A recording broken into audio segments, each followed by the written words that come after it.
Good day, everybody, and welcome to Shifting Tombs. I'm going to guide you through everything you need to know about playing Shifting Tombs and getting the most out of the rewards if you're totally new to this or just looking for extra tips.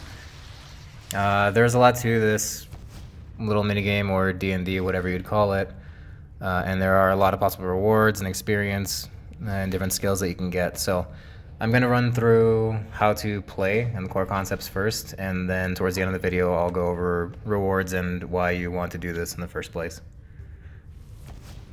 To even get started with Shifting Tombs, you need at least level 50 in 4 core skills: Dungeoneering, Agility, Thieving, and Construction.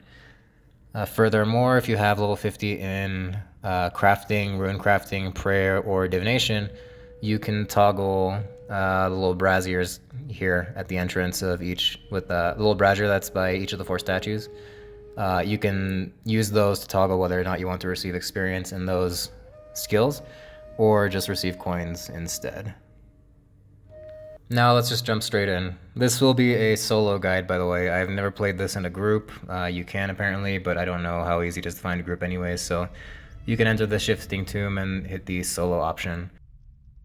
There'll be a countdown of 3 seconds, at which point you can start. So with each Shifting Tomb you have a limited amount of time, 5 minutes to stay in here until the corruption eats you and you have to get out. During this time you have 3 objectives that are shown by default in the top left corner, and it'll be a certain amount of sarcophagi that you have to open, chests that you have to unlock and open, and corruption that you have to clear. So let me go through each of these. The first one you can see here is clearing corruption. There are vases all over the place. These you just click and they'll smash. This does not interrupt any activities, so you can run while smashing vases. The other way to clear corruption is to mine the crystals that are around. Generally speaking, it's not advised to mine the crystals since they take a long time, unless they are blocking your path, as you can see here. They will block your path occasionally, which is pretty frustrating. But one benefit of smashing vases, as you can see, is that if you smash 5 vases in pretty quick consecutive order, you'll get a buff that lasts 20 seconds, which allows you to, when you mine, send out like a stream of energy, and it actually destroys the mining crystals within a few spaces in front of the one that you targeted. So you can get unfortunate Shifting Tombs where there are a lot of crystals in your way and they can take a lot of time to mine, and time is very precious in this minigame. So if you see areas like that, try to smash some vases first so that you have that special build up. The second objective that you can see here is chest picking. So picking, locking, and unlocking chests requires different skills. It could be randomly anything between, let's see, thieving, fire making, farming, and wood cutting. And you'll get experience for those skills when you use them to open the chest. So the amount of time it takes to open the chest varies. You can get unlucky and it can take a while, or it can open immediately. But anyways, you click to unlock the chest, and then it'll be looted, and that'll count towards your objectives. So as you can see, I've already met my objective of opening 1 chest, but it is beneficial to open as many chests as you can find and have time for. The last objective you can see here is Sarcophagus opening. So this one is the trickiest to understand at first, so let me explain. The Sarcophagus sends out these energy streams towards certain tiles, right? You have to hit the tiles in the order that the streams go out. Now, the way that you know where the pattern starts is that the Sarcophagus will have a little yellow flash every time the pattern resets. So follow along and hit the tiles that the 3 energy bursts go to immediately following a yellow flash. Once you've done that, you'll get a message that you hear a click, and then you're able to click the Sarcophagus to open it and meet your objective. As soon as you've met all the objectives, you'll want to rush to the exit. Now, I've noticed a lot of times you'll spawn very close to the exit in here. Sometimes not, but the exit is a rope that just leads up and out of this place. And on the mini map, it looks just like a dungeon entrance or exit. So look for that on the mini map. This is where things can get tricky time-wise. So a little bit of a last rundown on mechanics. If you find that you're running short on time, If you complete 2 out of the 3 objectives, which I've done now actually because I still need to clear more corruption, you'll get partial rewards. So that kind of takes me into rewards a little bit, but you get the camouflage fragments for the thieving outfit if you have that unlocked at 5 times the normal rate, which is excellent, and this is definitely the best and really only way to complete the camouflage outfit. You'll also get experience in all the base skills that you selected at the entrance, as well as a bunch of Menaphos reputation and a bunch of coins and possibly some Menaphite gift offerings. So if you only complete 2 out of 3 objectives, you'll get partial rewards. If you complete 3 out of 3, you'll get all the skills, money, and camouflage fragments.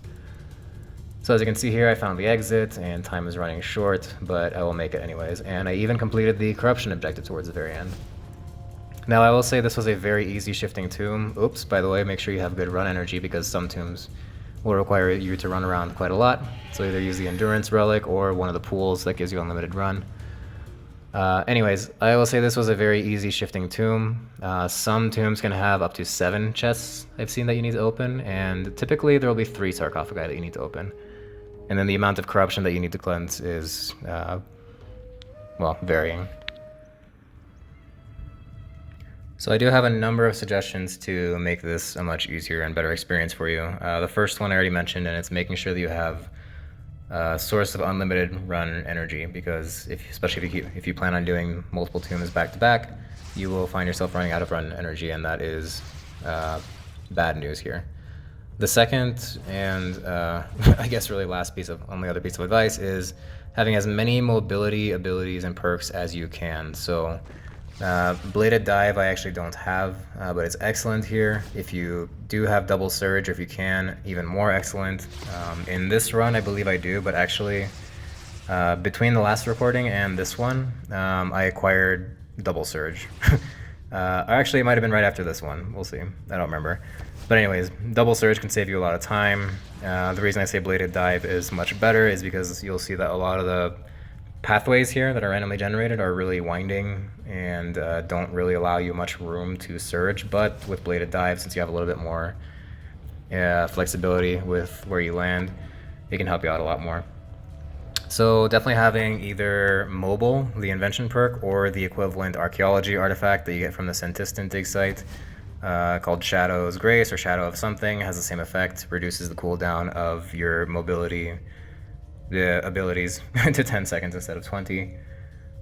Those are really critical. I have failed a lot of these runs because of lack of double surge or good mobility. The other piece of advice is to be constantly moving. So abilities and stuff aside, make sure you're not standing still for too long, whether you're smashing vases or whatever. Make sure that you are always moving, because until you know where the exit is and until your objectives are met, and you know you have enough time, you need to be moving constantly to make sure that you'll have enough time to meet all your objectives. So now we can talk about rewards. Aside from the core rewards that I mentioned earlier, that is the experience you get in the skills you toggled, and the money, and the camouflage fragments, and occasional gift offerings, there are unique rewards from opening the chests and sarcophagi. So when you open the chest, there is a 1 in 800 chance that you get an offhand Khopesh of the Kharidian. That's needed to eventually, it's a tier 82 weapon, and it's needed to eventually make the tier 92 weapon that you get by getting things from the Magister. At the time of this video, that thing is running for, the offhand Khopesh is running for just under 80 million. Its price is always pretty high because it's pretty rare, and it's the highest tier, second highest tier offhand weapon right now. So it is worth it to open as many chests as you can find, even if you've already met the objective. From the sarcophagi, besides thieving experience, you can rarely get soul talismans. These are not sellable for a lot of money. I think they're like 15k or maybe even less at this point, but especially if you're an Iron Man, you will want to acquire that at some point probably. So that's the unique drop from Sarcophagus. Also, I forgot to mention that opening chests can occasionally spawn scarabs. The corrupted scarabs that work the same way they do on the surface in Menaphos, which you squish them, they deal damage, and you get a ton of reputation and Slayer experience. Generally, unless Slayer experience is very high priority for you, I don't recommend them until you know that you have enough time to complete the Shifting Tomb. But again, it depends on your priorities. If you're doing this, if you don't really care so much about completion and camouflage fragments and all that, and you're in it for other rewards and you have time to squish the scarabs for Slayer experience, by all means do, because it's really great Slayer experience and reputation.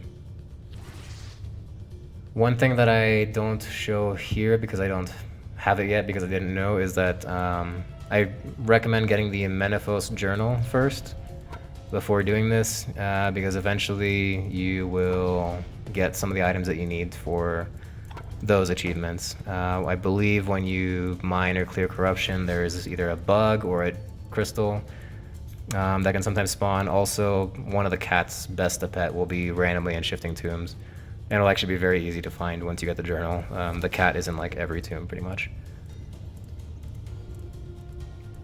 And I believe this is the run, by the way, where I do not have double surge yet, but honestly, it would have actually saved me on this, it would have saved me on this run. As you can see, I'm going to fail this because I'm not going to get out in time, and by the way, if you don't get out in time via the exit, you don't get any of the ending rewards, so none of the camouflage fragments, experience, extra coins, etc.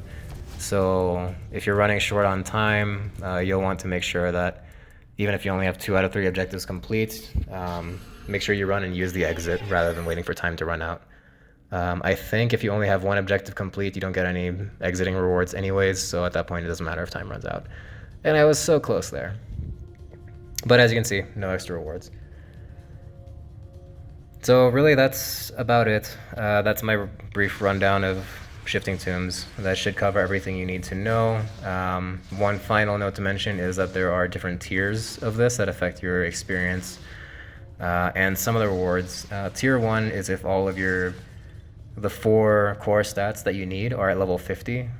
Tier 2 you unlock by having all of those skills at level 70 or above, and Tier 3 is unlocked by having those 4 core skills at level 90 or above. So that's one extra thing to note about Shifting Tombs that you shouldn't notice too much until you're there. Oh, and the chests also give you Feathers of Maat if you don't get a Khopesh. That's a pretty important part that I forgot to mention. But aside from that, this should be everything you need to know. So let me know in the comments if you think I missed anything, if this helped, if you have any other advice for players. And if you like this kind of content, please like and subscribe. It helps me out a lot to grow my channel and to make more content like this. So thanks for watching. Catch you in the next one.